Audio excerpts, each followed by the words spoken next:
فرما رہے ہیں یاد رہ جائیں گی یہ بے باکیاں،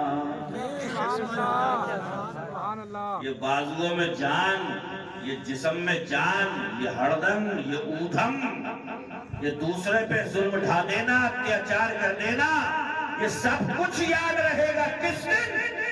جس دن زندگی چارپائی پہ لٹا دے گا۔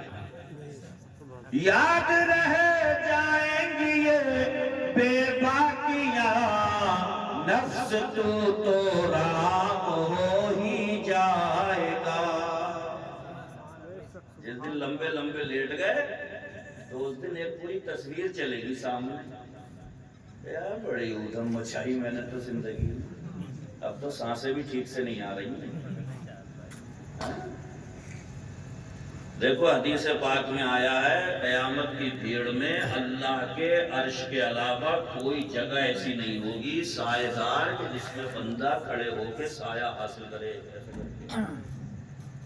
ابھی جون میں گرمی پڑے گی سڑ ہوئی، اگر چلتے چلتے جنگل میں کوئی درخت مل جاتا ہے تو کتنا مزہ آتا ہے اس کے نیچے کھڑے ہو کر کے، آتا نہیں آتا ہے؟ بے شک۔ تانبے کی زمین، سوا نیزے پہ سورج، پسینے میں ڈوبے ہوئے ہیں، سر چھپانے کے لیے جگہ نہیں ہوگی۔ اللہ کے عرش کے علاوہ کوئی جگہ نہیں جہاں پہ سایہ نصیب ہو۔ مصطفیٰ فرماتے ہیں ایسی گھڑی میں اللہ تعالیٰ اس نوجوان کو بھی اپنے عرش کا سایہ عطا فرمائے گا جس کو نوجوانی میں عبادت کی لت پڑ گئی۔ بے شک، سبحان اللہ۔ عبادت کا مزہ جوانی میں آنا چاہیے، ارے بڑھاپے میں تو لے دے کے مسجد میں آنا ہی ہے۔ صحیح بات ہے۔ اچھا بڑھاپے میں آدمی کرے بھی کیا؟ مسجد نہیں جانا ہے اور پھر اللہ خیر رکھے ادھر جانا ہے۔ جوانی میں ہوتا اپنے آپ کو سنبھالنے کا، شادی تک کی عمر آ گئی تب بھی امام صاحب کو دیکھ کے ڈر گیا نکاح کے وقت میں، کہہ رہا یہ پریشان کریں گے مجھے آگے۔ اچھی خاصی باتیں کر رہا تھا، گھر سے بھی گیا، شہروانی بھی چڑھا لی، کار میں بھی بیٹھ گیا، دوستوں کے ساتھ بھی مگن تھا، وہاں پہ بھی جا کے اسٹیج پہ بیٹھ گیا، خوب خوش تھا، مگر امام صاحب کو دیکھ کے اس کا خون خشک ہو کہہ رہے آپ یہ پتہ نہیں کیا کیا پڑھا ہم، تو یہ کیوں نہیں پڑھا، یہ کلمے کیوں نہیں آئے، یہ نمازیں کیوں نہیں آئیں، یہ کس کو دھوکہ دے رہے ہو؟ 4 رکعت نماز سنت وقت ظہر منہ میرا کعبہ شریف کی طرف، اللہ اکبر، اس کے بعد کیا اس کے بعد میں، اس کے بعد پھر میں بتا رہا ہوں کیا اس کے بعد میں، کچھ نہیں ہے، کچھ بھی نہیں ہے، کچھ بھی، صحیح بتا رہا ہوں، ایسی خسر پسر ہو رہی ہے۔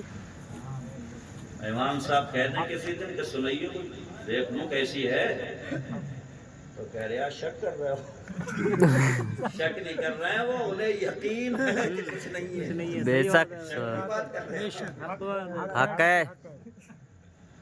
عبداللہ ابن مسعود نے پوچھا یا رسول اللہ کلمہ پڑھ لینے کے بعد میں سب سے بہتر کام جو اللہ کو اپنے بندے کا لگتا ہو وہ کون سا ہے؟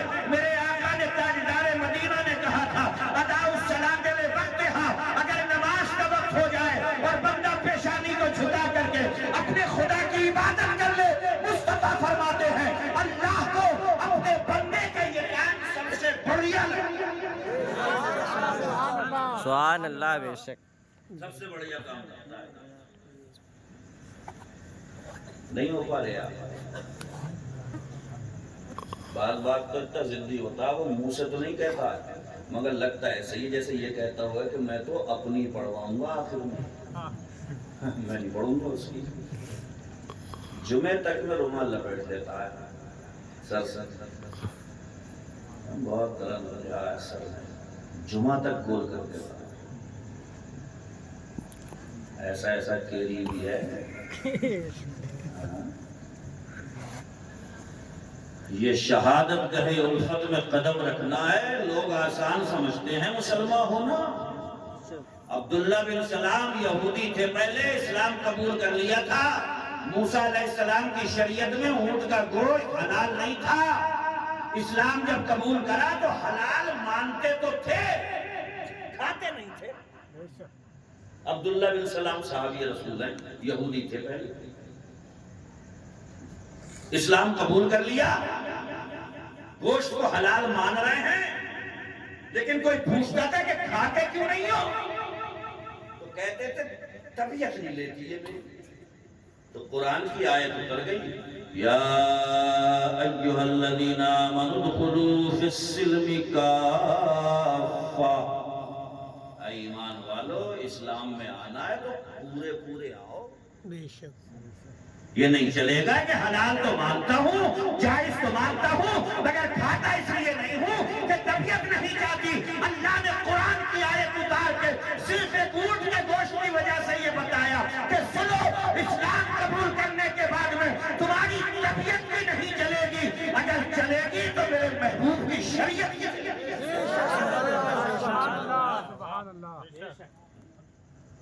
دھمک دھمک کر دے.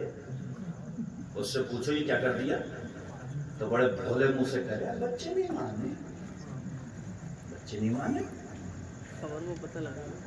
ابھی بچہ اگر تیز چھری ہاتھ میں لے کر کے اور گلے پر رکھ کر کے کہے ابا دل کر رہا کاٹ لوں,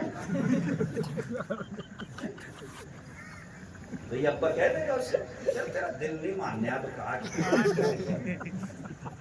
دے گا, یہ چھلانگ لگا دے گا, یہ کودے گا, یہ گھوڑے کی طرح